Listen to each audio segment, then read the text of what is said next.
ഇന്നത്തെ നമ്മുടെ പ്രഭാത സന്ദേശത്തിനായി തിരുവചനത്തിൽ നിന്നും ഒരു വേദഭാഗം വായിക്കുവാൻ ആഗ്രഹിക്കുന്നു. ലൂക്കോസിന്റെ സുവിശേഷം 4-ാം അധ്യായം 28-29 വാക്യം. പള്ളിയിലുള്ളവർ ഇത് കേട്ടിട്ട് എല്ലാവരും കോപം നിറഞ്ഞവരായി എഴുന്നേറ്റ് അവനെ പട്ടണത്തിന് പുറത്താക്കി അവരുടെ പട്ടണം പണിതിരുന്ന മലയുടെ വക്കോളം കൊണ്ടുപോയി തലകീഴായി തള്ളിയിടുവാൻ ഭാവിച്ചു. അവനോ അവരുടെ നടുവിൽ കൂടി കടന്നുപോയി. ദൈവത്തിന് സ്തോത്രം. നോക്കൂ, യേശു തൻ്റെ ശുശ്രൂഷ ആരംഭിക്കുന്ന സമയം തൻ്റെ പിതൃദേശത്തെ കാര്യമാണ് ഈ പറയുന്നത്. പിശാചിനാൽ പരീക്ഷിക്കപ്പെട്ടതിനു ശേഷം താൻ ശുശ്രൂഷ ആരംഭിക്കുകയാണ്. ഒരു മശിഹായുടെ ആ കടപ്പാട്, തന്നെ അയച്ചവൻ്റെ ഇഷ്ടം ചെയ്യുവാൻ താൻ ഇറങ്ങിത്തിരിച്ച ദിവസം, തൻ്റെ ഉപദേശത്തെയും ആദർശത്തെയും സുവിശേഷത്തെയും തൻ്റെ നാട്ടുകാർ, തൻ്റെ പിതൃദേശം തന്നെ, അവിടെ ഉണ്ടായിരുന്നവർ എല്ലാവരും ഒന്നായി ചേർന്നുകൊണ്ട് അത് തിരസ്കരിച്ചു, തന്നെ തള്ളിക്കളഞ്ഞു. എന്നാൽ ഒരു മനുഷ്യൻ്റെ വാക്കുകൾ തള്ളിക്കളയുന്നത് മാത്രമല്ല കർത്താവിനോട് അഭിമുഖീകരിക്കാനുണ്ടായിരുന്നതായ പ്രശ്നം. അവിടെ നാം വായിച്ചത്, അവരുടെ പട്ടണം പണിതിരുന്നതായ ഒരു മലയുടെ മുകളിൽ നിന്ന് യേശുവിനെ തലകീഴായി താഴേക്ക് തള്ളിക്കളഞ്ഞ് കൊലപ്പെടുത്തുവാൻ, നശിപ്പിക്കുവാൻ അവർ പരിശ്രമിച്ചു. അവരങ്ങനെ ചെയ്യുവാൻ നോക്കി. പക്ഷെങ്കിൽ യേശുവോ അവരുടെ നടുവിൽ കൂടി നടന്നു നീങ്ങി. ദൈവത്തിന് മഹത്വം ഉണ്ടാകട്ടെ. ഇതിൽ നിന്ന് ദൈവത്തിൻ്റെ വചനം അല്ലെങ്കിൽ ദൈവത്തിൻ്റെ ആത്മാവ് നമുക്ക് തരുന്നതായ ഒരു സന്ദേശം നമുക്കുണ്ട്. അതാണ് ഈ പ്രഭാതത്തിൽ ദൈവത്തിൻ്റെ ആത്മാവ് എന്നെ പ്രേരിപ്പിച്ചത്. നോക്കൂ, കർത്താവ് അതിനു മുൻപ് പല കാര്യങ്ങൾ ആ ജനത്തോട് പറയുന്നുണ്ട്.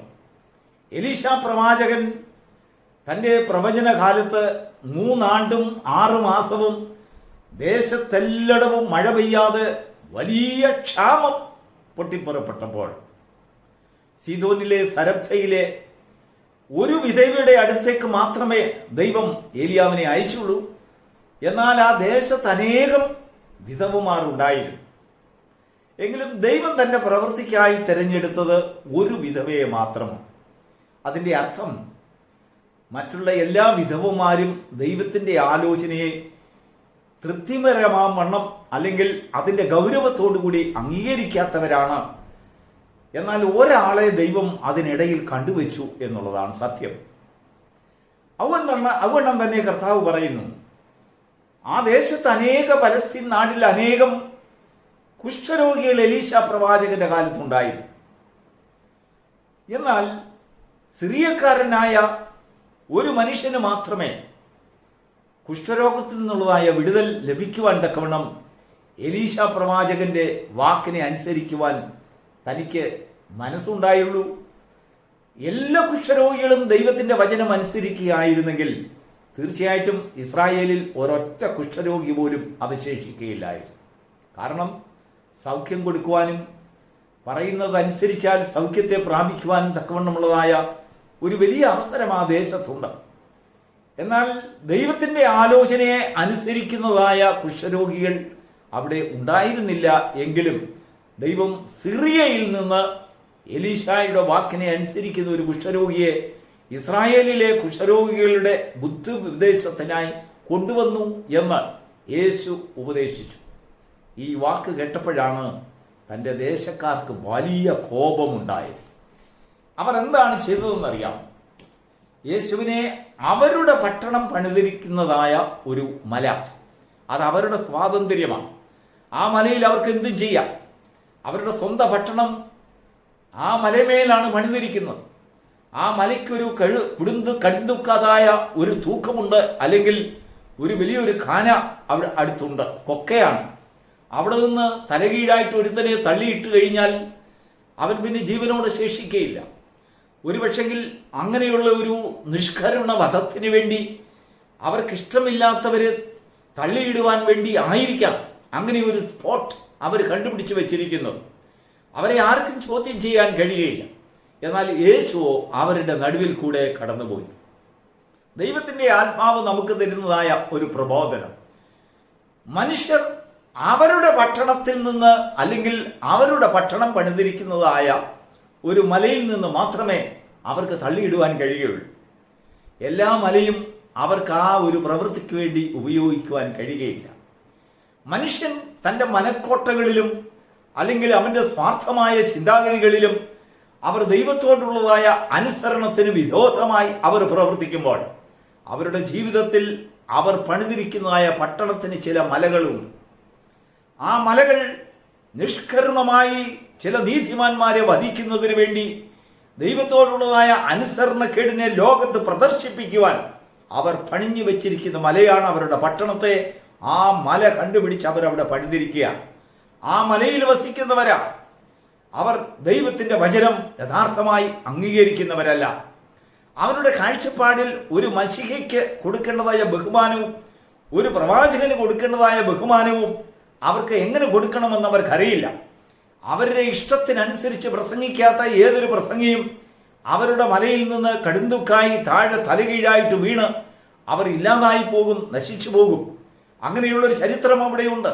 കർത്താവ് പറയുന്നു, ഞാൻ അയച്ചതായ അല്ലെങ്കിൽ എൻ്റെ പിതാവ് അയച്ച അനേകം പ്രവാചകന്മാരെ നിങ്ങൾ കൊന്നുകളഞ്ഞു.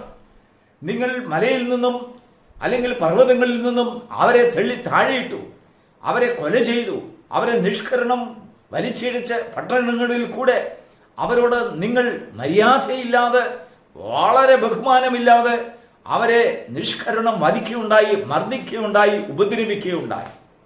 ദൈവത്തിന് സ്തോത്രം. അതേ പ്രവൃത്തി അവർ യേശുവിനോടും ചെയ്യുവാൻ നോക്കി. കർത്താവ് അവരോട് പറഞ്ഞതായ ഒരു കാര്യം നോക്കൂ, സീദോനിൽ അനേകം വിധവമാരുണ്ട്. എങ്കിലും എല്ലാ വിധവമാരും ദൈവത്തിൻ്റെ പ്രവൃത്തിക്കായി ഉതകുന്ന വിധവമാരല്ല. എല്ലാ വിധവമാരും ദൈവത്തിൻ്റെ ആലോചനയെ കേട്ട് തൻ്റെ ഭക്തന്മാർക്ക് വേണ്ടി കരുതുന്നതായ, പ്രവർത്തിക്കുന്നതായ അല്ലെങ്കിൽ ആ വാക്കനുസരിക്കുന്നതായ മനസ്സുള്ള വിധവമാരല്ല.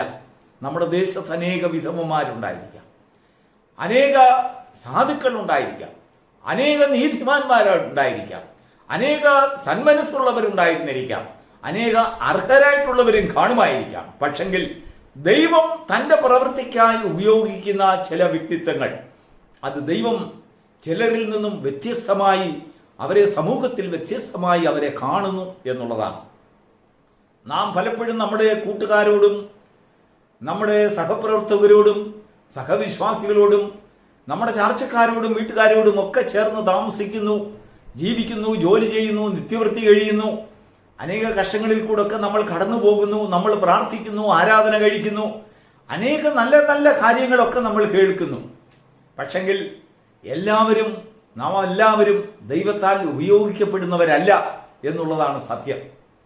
ഇവരിൽ വെച്ചൊക്കെയും ദൈവം ചില വ്യക്തിത്വങ്ങളെ തൻ്റെ മനസ്സിൽ തൻ്റെ പ്രവൃത്തികളുടെ പ്രദർശനത്തിനായി പിൽക്കാലങ്ങളിൽ വരുവാനിരിക്കുന്ന തലമുറകളോട് ദൈവത്തിൻ്റെ വചനം ഘോഷിക്കുമാറ്, അല്ലെങ്കിൽ വരുന്ന തലമുറ താൻ ദൈവത്തിൻ്റെ സന്നിധിയിൽ അവരെ തന്നെ താഴ്ത്തേണ്ടതിനും ദൈവത്തിൻ്റെ ഹിതത്തെ മനസ്സിലാക്കേണ്ടതിനുമായി വായിച്ചറിയുവാൻ, കേട്ടറിയുവാൻ, ഗ്രഹിച്ചറിയുവാൻ, അവർ പ്രാപിക്കേണ്ടതായ ചില അനുഗ്രഹങ്ങളെ കുറിക്കൊള്ളുവാൻ തക്കവണ്ണം ചില മുഖാന്തരങ്ങളാക്കി ചില വ്യക്തികളെ ദൈവം കാണും. അതാണ് തെരഞ്ഞെടുപ്പ് എന്ന് പറയുന്നത്. അത് വേറൊരു വ്യക്തിക്ക് അറിയണമെന്നില്ല, മറ്റുള്ളവർ അത് ഗ്രഹിക്കണമെന്നില്ല. എന്നാൽ ദൈവത്തിൻ്റെ ആത്മാവ് അത് ഗ്രഹിച്ചറിയുന്നു. ഏലിയാവിനോട് ദൈവം പറഞ്ഞു, നീ പുറപ്പെട്ട് സീദോനിലെ ഒരു വിധവയുടെ അടുത്ത് ചെല്ലുക. ആ സരപ്തയിലെ വിധവ അവന് ചില അടയാളങ്ങൾ കൊടുത്തു. ഏലിയാവിന് അടയാളങ്ങൾ അറിയില്ലായിരുന്നുവെങ്കിലും ദൈവം അവന് ചില അടയാളങ്ങൾ കൊടുത്തു. നീ നടന്നു ചെല്ലുമ്പോൾ വിറക് പെറുക്കുവാനും മറ്റ് ചില ജോലികൾക്കുമായി ഒരു വിധവ നടന്നു വരുന്നത് കാണും, അത് നിനക്ക് അടയാളമാകും. ദൈവത്തിന് സ്തോത്രം. എന്ന് പറഞ്ഞാൽ ആ വിധവയുടെ മേൽ ദൈവത്തിൻ്റെ ദൃഷ്ടി ഉണ്ടായിരുന്നു. 3.5 വർഷമായി ആ ഇസ്രായേൽ നാടുകളിലൊക്കെ മഴ പെയ്തിട്ട് കഠിനമായ ക്ഷാമം ദേശത്ത് നിലനിൽക്കുകയാണ്. എങ്ങും ഭക്ഷിക്കുവാൻ ആഹാരമില്ല, കുടിക്കുവാൻ വെള്ളമില്ല. മാവും എണ്ണയും ദേശത്ത് കുറഞ്ഞുപോയി, ഇല്ലാതായിപ്പോയി. അനേകം വീടുകൾ പട്ടിണിയുടെ ധാരയിലേക്ക് കടന്നു പോവുകയാണ്. എന്നാൽ അവിടെ ഒരു വിധവയെ ദൈവം ജീവനോടെ രക്ഷിച്ചു. എന്തിനു വേണ്ടിയെന്നറിയാമോ? ദൈവത്തിൻ്റെ നാമമഹത്വത്തിന് വേണ്ടി. ദൈവത്തിന് മഹത്വം ഉണ്ടാകട്ടെ. എന്തുകൊണ്ടാണ് യേശു ഇത് പറഞ്ഞത്? ദേശത്ത് അനേക ദേശവാസികളുണ്ട്, അനേക പട്ടണവാസികളുണ്ട്, അനേക പുരുഷന്മാരുണ്ട്, അനേക കുടുംബങ്ങളുണ്ട്, അനേക വ്യക്തി ജീവിതങ്ങളുണ്ട്. അവരെല്ലാവരും ദൈവത്തിന്റെ ജനമെന്ന് വിളിക്കപ്പെടുന്നവരാണ്, ദൈവത്തിന്റെ മക്കളെന്ന് വിളിക്കപ്പെടുന്നവരാണ്, അവകാശപ്പെടുന്നവരാണ്. എങ്കിലും എല്ലാവരിൽ കൂടെയും ദൈവത്തിന്റെ പ്രവൃത്തി വെളിപ്പെടുന്നില്ല എന്ന് കർത്താവ് അവിടെ പറഞ്ഞ് മനസ്സിലാക്കുകയാണ്. ഇത് കേട്ടപ്പോൾ, അല്ലെങ്കിൽ തങ്ങളെ തെരഞ്ഞെടുത്തിട്ടില്ല എന്നുള്ളതായ ഒരു പദം കേട്ടപ്പോൾ അതാർക്കും ദുഃഖമാണ്. ആ ദേശവാസികൾക്ക്, തൻ്റെ പിതൃദേശക്കാർക്ക് അതൊരു വലിയ ദുഃഖമായി ഭവിച്ചു.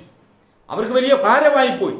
ഇങ്ങനെ പറയുന്നവനെ ജീവനോടെ വെച്ചേക്കരുത് എന്നുള്ളതായ ഒരു തീരുമാനം.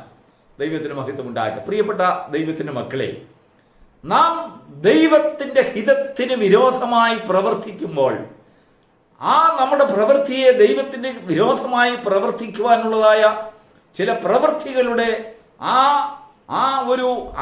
ആ പ്രവൃത്തി വെളിപ്പെടുത്തുവാൻ നാം തന്നെ നമ്മുടേതായി പണിഞ്ഞു വച്ചിരിക്കുന്ന ചില മലകളുണ്ട്. ആ മലകളാണ് ദൈവത്തിൻ്റെ സന്നിധിയിൽ ഇന്ന് രാവിലെ ദൈവത്തിൻ്റെ ആത്മാവ് എടുത്ത് കാണിക്കുന്നത്. നിന്റെ പട്ടണം, ലൂക്കോസ് അങ്ങനെയാണ് എഴുതുന്നത്, അവരുടെ പട്ടണം പണിതിരിക്കുന്നതായ ഒരു മല. അതേത് മലയാണ്? യെരുശലേമിൽ, ഇസ്രായേലിൽ അങ്ങനെ ഒരു മലയുണ്ടോ? ആത്മീകമായി അതിനെ വിവേക്ഷിക്കണം. ഉണ്ട്. അങ്ങനെ ചില മലകൾ നമ്മുടെ ദേശത്ത്, നമ്മുടെ ഇടയിലും, നമ്മുടെ ഭവനങ്ങളിലും, നമ്മുടെ വ്യക്തി ജീവിതങ്ങളിലും ചില മലകൾ കൊമ്പുയർത്തി നിൽക്കുന്നുണ്ട്. നമ്മുടെ സ്വന്തമായ ജീവിതത്തിൽ, വ്യക്തിപരമായ ജീവിതത്തിൽ നാം പണിതിരിക്കുന്നതായ പട്ടണങ്ങളിൽ ചില മലകൾ കൊമ്പുയർത്തി നിൽക്കുന്നു, തല ഉയർത്തി നിൽക്കുന്നു. എന്താണത് പ്രസിദ്ധമാക്കുന്നത്? എനിക്ക് വിരോധമായി സംസാരിക്കുന്നവനെ ഞാൻ ഇവിടെ നിന്നും തലകീഴായി തള്ളിയിടും. അതിനുവേണ്ടി പണിതു വെച്ചിരിക്കുന്നതായ ഒരു മല അല്ലെങ്കിൽ ഒരു പട്ടണം, എൻ്റെ പട്ടണം ഞാൻ ആ മലമേൽ പണിതിരിക്കുന്നു. ആ പട്ടണം കൊണ്ട് ആ മല മറഞ്ഞിരിക്കുന്നു. ആ പട്ടണത്തിൻ്റെ പിന്നിൽ, ആ മലയുടെ മുനമ്പ് ഇങ്ങനെയുള്ള ദുഷ്കരണം ചില മതത്തിന് വേണ്ടി ഉപയോഗിക്കുവാൻ ഞാൻ കരുതി വച്ചിരിക്കുകയാണ്. പ്രവാചകന്മാരെ തള്ളിയിടുവാൻ ഞാൻ കരുതി വച്ചിരിക്കുന്ന മലകൾ അത് മറ്റെങ്ങുമല്ല, എൻ്റെ പട്ടണത്തിൽ തന്നെയാണ്. ഞാൻ പണിതിരിക്കുന്ന പട്ടണത്തിൽ, അവരുടെ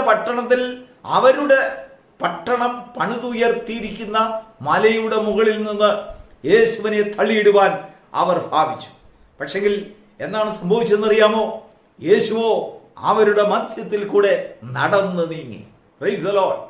പ്രിയപ്പെട്ട ദൈവത്തിന്റെ പൈതലേ, നിന്റെ സന്ദേശങ്ങളും നിന്റെ വാക്കുകളും നിന്റെ പ്രവൃത്തികളും നിന്റെ ജീവിതവും നിന്റെ ചര്യകളും ദൈവത്താൽ നിയോഗിക്കപ്പെട്ടതും ദൈവത്താൽ നിഷ്കർഷിക്കപ്പെട്ടിട്ടുള്ളതും ദൈവത്താൽ നിയന്ത്രിതവും ദൈവത്താൽ സംരക്ഷിക്കപ്പെട്ടിട്ടുള്ളതും ആണെങ്കിൽ മലകളെ കണ്ട്, പട്ടണങ്ങളെ കണ്ട് തകരുന്നവനല്ല, എന്നാൽ നീ അതിൻ്റെ മധ്യത്തിൽ കൂടെ നടന്നു നീങ്ങുന്നവനാ. ദൈവത്തിന് മഹത്വം ഉണ്ടാകട്ടെ. അങ്ങനെ നടന്നു നീങ്ങിയ യേശുവിനെ അവർക്കൊരു വാക്കുകൊണ്ട് പോലും തൊടുവാൻ കഴിഞ്ഞിരുന്നില്ല. അവർ പിടിച്ചുകെട്ടി ആ മുലമുകളിൽ നിന്നും തള്ളിയിടുവാൻ നോക്കിയെങ്കിലും ഒരു അദൃശ്യമായ ശക്തി തൻ്റെ മേൽ ആവഹിച്ച കാരണത്താൽ അവരുടെ മധ്യത്തിൽ നിന്ന്, അവരുടെ പിടിയിൽ നിന്ന് വിട്ട് യേശുദാനും അവരുടെ മധ്യത്തിൽ കൂടെ നടന്നു നീങ്ങുവാൻ ഉള്ളതായ ഒരു അഭിഷേകം തനിക്ക് ലഭിച്ചു. നമുക്കും അങ്ങനെ തന്നെയുള്ളതായ ഒരു ബുദ്ധിപദേശം ദൈവത്തിൻ്റെ ആത്മാവ് ഈ പ്രഭാതത്തിൽ തരികയാണ്. നിന്നെ തള്ളിയിടുവാൻ തക്കതായ മലകൾ പലതും നിന്റെ മുൻപിൽ പ്രത്യക്ഷമായിട്ടുണ്ട്. അത് അവരുടെ പട്ടണം പണിതിരിക്കുന്ന മലയാണ്. നിന്നെ കൊല ചെയ്യുവാൻ വേണ്ടി അവർ നിഷ്കർഷിച്ച് തീരുമാനിക്കുന്നതായ മനക്കോട്ടകളാണ്. എന്നാൽ ദൈവത്തിന്റെ പദ്ധതി അതല്ല.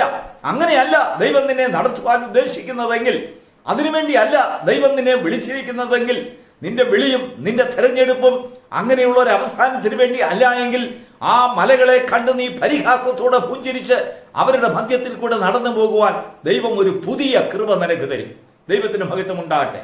ഈ നാളുകളിൽ ദൈവത്തിന്റെ വചനം ഇപ്രകാരമുള്ള ദൂതുകൾ, സന്ദേശങ്ങൾ അവിടെവിടായി കൊടുക്കുന്നതിന്റെ കാരണം മലകളെ കണ്ട് ഭയപ്പെടുന്ന ഒരു ജനക്കൂട്ടം, ദൈവത്തിന്റെ നീതിമാന്മാർ, ദൈവത്തിനായി നിയമിക്കപ്പെട്ട ദൈവത്തിന്റെ ഭക്തന്മാർ മലകളെ കണ്ട് ഭാരപ്പെടരുത്, ഭയപ്പെടരുത്, നീ തകർന്നു പോകരുത്, മലകൾ താളടിയാകും, എന്നാൽ ദൈവം നിന്നെ അതിന്റെ മധ്യത്തിൽ കൂടെ നടത്തുമാറാക്കും. ദൈവത്തിന് മഹത്വം ഉണ്ടാകട്ടെ. ഭക്തന്മാരെ ഒടുക്കുവാൻ ഒരുക്കിയിരിക്കുന്ന മലകളിൽ അത് കണ്ട് ദൈവത്തിന്റെ ആത്മാവ് അതിനെ കണ്ട് പരിഹസിക്കുക. സഖറിയാവിന്റെ പുസ്തകത്തിൽ കാണുമ്പോൾ, സെരുബാബേലിന്റെ മുൻപിൽ നിൽക്കുന്ന മഹാപർവ്വതമേ, നീ സമഭൂമിയായി തീരും. ദൈവത്തിന്റെ മഹത്വം ഉണ്ടാകട്ടെ.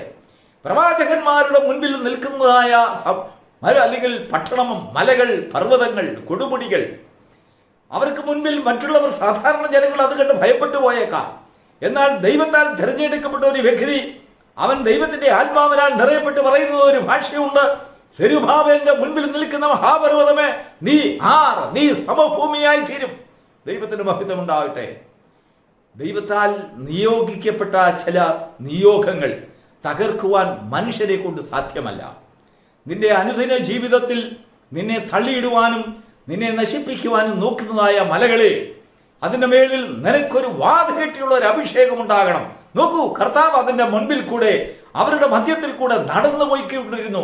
താൻ നടന്നു നീങ്ങി ആർക്കും അവനെ തൊടുവാൻ കഴിഞ്ഞില്ല. ദൈവം കൽപ്പിച്ചിട്ടല്ലാതെ ഒരു വ്യക്തിക്കും നിന്നെ തൊടുവാൻ സാധ്യമല്ല.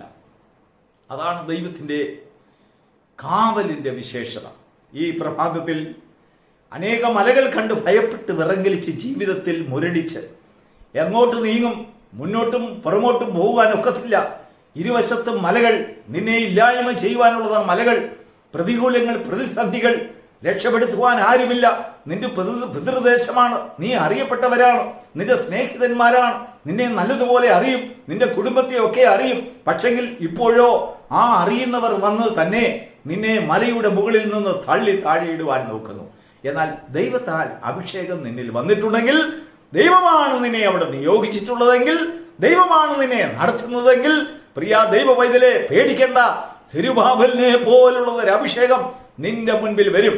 യേശുവിന്റെ മേൽ വന്നതായ അഭിഷേകം, യേശുവിന്മേൽ വന്നതായ ആ ദൈവശക്തി നിന്റെ മേലും ഭരിക്കും.